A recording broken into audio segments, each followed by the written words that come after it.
Yellowstone supervolcano. More than 200 earthquakes rocked the national park in the past 28 days, according to USGS. Does that mean that it may erupt? Yellowstone National Park rocked by the 200 earthquakes and above last month. What does this mean? U.S. Geological Survey found there have been 213 earthquakes in the Yellowstone National Park in the last 28 days. The tremors were relatively small, the largest being 2.1 magnitude on May 22nd.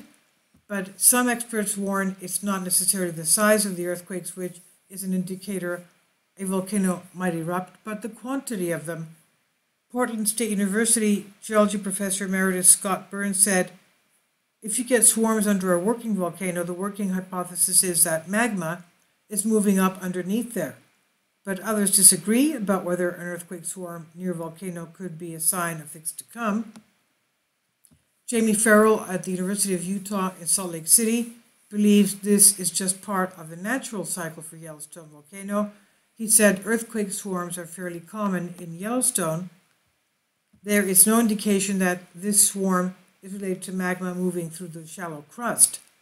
The Yellowstone supervolcano, located in the U.S. state of Wyoming and also overlapping into Idaho and Montana, that last eruption, major super eruption, was 640,000 years ago, and according to U.S. Geological Survey, the chances of Yellowstone eruption is about 1 in 730,000, with 640,000 years having passed since the last major eruption, super eruption that is. Yellowstone is edging closer to another super eruption, but it could still be thousands of years away. But experts are preparing for the worst now and are studying how a major eruption, which could instantly wipe out large swaths of the U.S. and of course affect the whole world, could be prevented. One NASA employee believes he's found a unique way to stop a major super eruption by feeding cold water into Yellowstone magma chambers. And this NASA engineer is Brian Wilcox. He hopes to stave off the threat of a super eruption, and that way that he could be doing this by cooling down the magma in the chambers inside the volcano. Around 60 to 7% of the heat generated by Yellowstone seeps into the atmosphere, but the remainder builds up inside. If enough builds up, it can trigger an eruption. So he says that by drilling 10 kilometers into Yellowstone, the NASA employee believes it would be possible to pump high pressure water, which would allow the cool liquid to absorb some of the heat before it's pumped out again.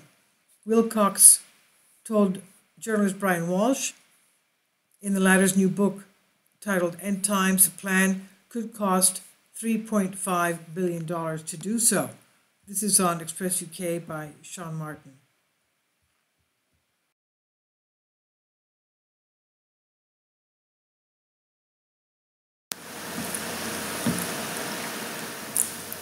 If you'd like to join me on my Patreon account, you will hear content not covered by mainstream media. These riveting stories will be based on my research, and I will state my opinions and give my personal insight on diverse and controversial subjects and world events not covered by mainstream media, and not supported by YouTube guidelines. So whatever I have on my Patreon, most of those will not be on my YouTube channel. Please consider becoming a member today. More of the most significant and important videos will be on my Patreon channel. Your support helps me to continue my research and keeps this YouTube channel alive.